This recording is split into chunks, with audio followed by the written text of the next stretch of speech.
The government took its fight to close Lewisham Hospital's A&E to the Court of Appeal today. It's hoping to overturn a previous ruling that ministers couldn't close or downsize a number of departments at the hospital, including maternity services. Charlene White is here. This has been going on for a while now. Remind us of the background of the case, why the government wanted to change things at Lewisham. Absolutely. Well, this is a battle that goes back to just over a year ago, as you said, when Jeremy Hunt made that decision to downgrade the services, A&E and maternity services at Lewisham Hospital.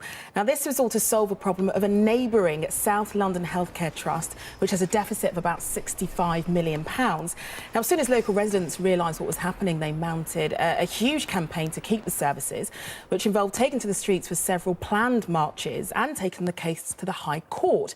This all culminated in the summer back in July when Mr Justice Silber ruled that the Health Secretary and his Special Administrator, whose name is Matthew Kershaw, had exceeded their powers under the 2006 National Health Services Act. Basically, Lewisham isn't a part of the South London Healthcare Trust, so it was ruled that the Special Administrator doesn't have the right or the powers to close services in another trust area.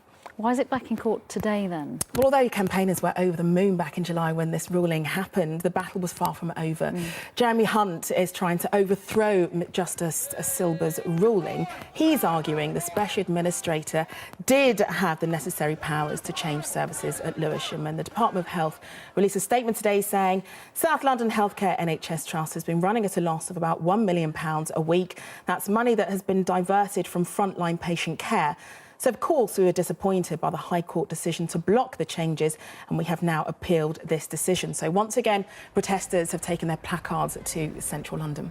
And what was said in court today? Well, Rory Phillips QC is representing the Health Secretary in court. He's arguing that any solution to deal with the problems of the South London Healthcare Trust has to take into account the wider context of the NHS.